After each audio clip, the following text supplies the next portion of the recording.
Good morning students. Now take your seats. प्यारे विद्यार्थियों, कल मैंने आपको एक टेस्ट याद करने को बोला था। इस टेस्ट का शीर्षक था मेरे प्यारे दादा दादी या नाना नानी। आप सबको अपने ग्रैंड पेरेंट के बारे में एक लेख लिखना है। यह लेख 150 से 200 शब्द का होना चाहिए।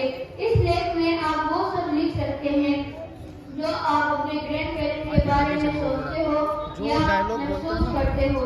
कोशिश करना कि जो भी आप अपने इस लेख में लिखो वह सत्य पर आधारित हो, ना कि किताब से रटा हुआ। तो आप सब तैयार हैं? तो अब आपका समय शुरू होता है। अब now start writing.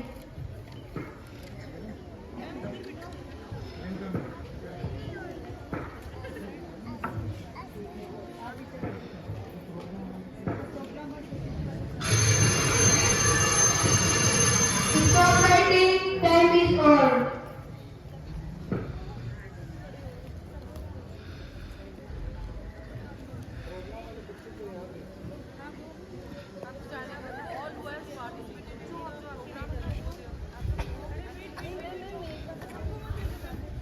Okay students, अब मैं उम्मीद करता हूँ कि आज का टेस्ट आप सबने बहुत अच्छे से दिया होगा। इसका रिजल्ट मैं आपको कल बताऊंगा।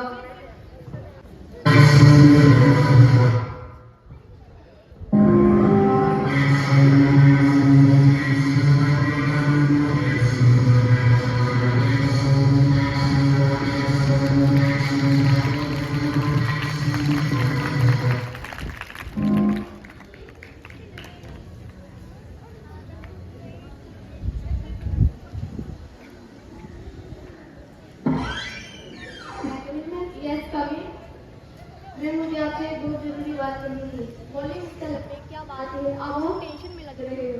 मैम, बात ही कुछ ऐसी है। Now tell me what's the matter.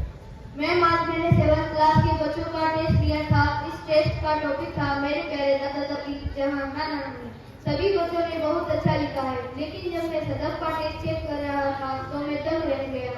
ऐसा क्या लिखा है सदफ के टेस्ट में? मैम, आप खुद ही पढ़ लीजिए, आपका सारा मैटर समझ में आ जाएगा। मेरा नाम सदफ है और मैं क्लास 7 में हूँ। मैं अपने दादा दादी से बहुत प्यार करता हूँ, वह भी मुझसे बहुत प्यार करते हैं। मेरी दादी मुझे राजा रानी और परियों की कहानियाँ सुनाती है और मेरे दादाजी मुझे पापा के बचपन की शरारतों के बारे में बताते हैं। वह कहते हैं कि बचपन में मेरे जैसे शरारती और हरकत होते थे। जब मेरे पापा छोटे हुआ करते थे तो मेरे दादाजी उन्हें कंधे पर बिठाकर खेलते और मेरा ध्यान ले जाते थे। वह कहते थे जब कभी मेरे पापा गिर जाते थे तो रोने लगते, तभी मेरे दादाजी उनको गोद में बिठाकर प्यार करते और वह चुप हो जाया करते थे। आज मेरे दादाजी को मेरे पापा की सहारे की जरूरत है तो वह अपनी जिम्मेदारियों से पीछे हट रहे हैं। मेरी माँ अक्सर मेरे दादा दादी को बोलती रहती है और कहती है जब ये बुढ़ा बुढ़ी मर जाएंगे तब मुझे चैन मिल जाएगा। मेरी माँ ना तो मेरे दादा दादी को समय पर खाना देती है ना दवा देती है। मैं पिछले 1 साल से दादा दादी के कमरे में नहीं गया क्योंकि मेरा उनके पास जाना और बात करना मेरी मम्मी पापा को पसंद नहीं है। मेरे पापा कहते हैं कि मेरे दादा दादी पुराने जमाने की है और उनके सोच भी पुरानी है, लेकिन मैं उनसे बात करूँगा या उनके साथ रहूँगा तो मेरी सोच भी पुरानी हो जाएगी और मैं कभी अपनी जिंदगी में आगे नहीं बढ़ पाऊँगा। मैं अपने दादा दादी के साथ रहना चाहता हूँ तो उनको बहुत मिस करूँगा। दादा दादी को सदफ क्लास से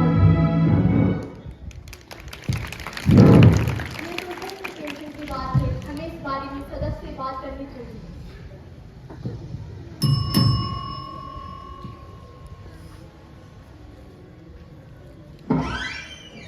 अलीम 7th क्लास में थी, सदस्य को बुलाकर लाओ।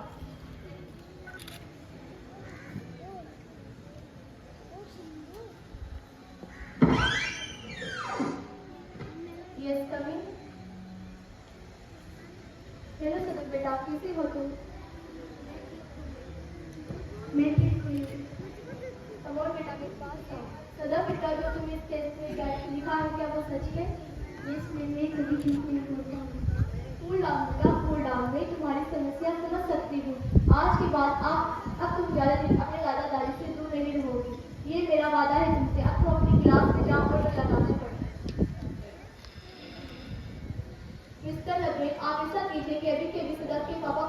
कीजिए और उन्हें कहिए कि प्रिंसिपल मैम आपसे मिलना चाहती हैं।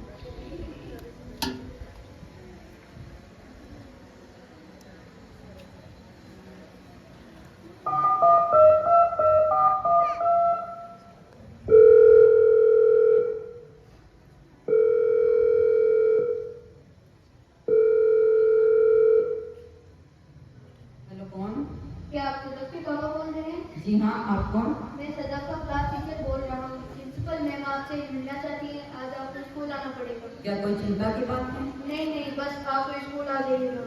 ठीक है, मैं छुट्टी होने से पहले पहले आज स्कूल आ जाऊंगी।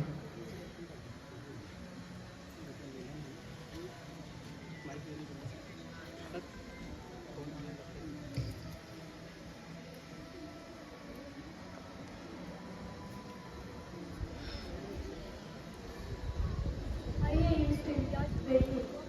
कहिए मैम, क्या बात है? क्या सदक ने कुछ शरारत की है स्कूल में? जी नहीं, ऐसी कोई बात नहीं। दरअसल हमने स्कूल में एक नया नियम लाया है जिसके बारे में आपसे बात करना जरूरी था। आज के बाद आप अपने बच्चे से हिंदी या पंजाबी में बात नहीं करोगे क्योंकि आपका बच्चा एक इंग्लिश मीडियम स्कूल का स्टूडेंट है। अगर आप इंग्लिश के अलावा किसी और लैंग्वेज में बात करोगे तो वो इंग्लिश नहीं सीख पाएगा। उम्मीद करती हूँ कि आप हमारा साथ दोगे। लेकिन मैम, हमें तो इंग्लिश नहीं आती क्योंकि हम हिंदी मीडियम स्कूल से पढ़े हुए हैं। हमने कभी इंग्लिश में बात नहीं करी। ये तो मुश्किल है मैम हमारे लिए। मुश्किल तो है लेकिन नामुमकिन नहीं। अगर आप कोशिश करोगे तो थोड़े ही दिन में इंग्लिश बोलना सीख जाओगे। लेकिन तब तक आप अपने बेटे सदक से बात नहीं करोगे बिकॉज रूल्स आर अवेलेबल। लेकिन मैम, हम मानते हैं कि हमें इंग्लिश नहीं आती क्योंकि इसीलिए हमने हमारे बच्चों को इस स्कूल में एडमिशन करवाया है ताकि वह हमसे बेहतर एजुकेशन प्राप्त कर सके और जिंदगी में कामयाब इंसान बन सके। लेकिन इसका मतलब यह तो नहीं कि हम हमारे बच्चे से स्पेशली बात करना बंद कर दें क्योंकि हमें इंग्लिश नहीं आती। यह तो गलत है मैम। आखिर वह हमने उसे पैदा किया है। बिल्कुल सही कहा उस पर युवराज आपने। हर माँ बाप यही चाहता है कि उसका बच्चा उससे आगे निकल जाए और लाइफ में कामयाब हो। हर पीढ़ी के साथ सोच चेंज हो जाती है जिसे हम जनरेशन गैप कहते हैं। लेकिन मैम, मुझे आप कहना क्या चाहते हैं? मुझे कुछ समझ नहीं आया। क्या आप मानते हैं कि आपकी और आपके बेटे की सोच और सोचने के तरीके में अंतर है? बिल्कुल है मैम, क्योंकि जो सुविधाएं हम हमारे बच्चों को दे रहे हैं वह हमारे समय में नहीं होती। एक सवाल और उस पर युवराज, जो फैसिलिटीज आपको मिली थी क्या वो आपके पापा की टाइम पर थी? बिल्कुल नहीं मैम, उस समय तो स्कूल भी नहीं हुआ करते थे और अगर एक स्कूल हुआ भी करता था तो सारे बच्चे वहाँ नहीं जाया करते। यही बात समझाने को आपको यहाँ बुलाया गया है मिस्टर युवराज। आप कहना क्या चाहते हैं मैम? साफ साफ कहिए। मतलब ये है कि आपके पापा की टाइम पे स्कूल नहीं थी और टेक्नोलॉजी भी एडवांस नहीं थी और रेडियो का टाइम था मिस्टर युवराज। लेकिन आपके टाइम में टीवी रेडियो जैसी सुविधाएं समझ में आ चुकी थी।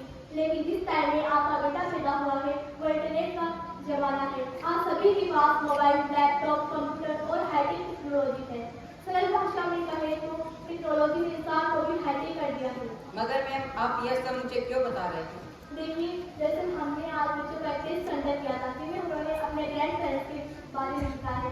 लेकिन आपके बेटे सदक ने जो लिखा है उसने मुझे अंदर तक जोड़ दिया है। आप खुद ही पढ़ लीजिए। मेरे प्यारे दादा दादी, मैं अपने दादा दादी से बहुत प्यार करता हूँ। जब मेरे पापा छोटे हुआ करते थे मेरे दादा कंधे पर बिठाकर मेरा ध्यान रखा करते।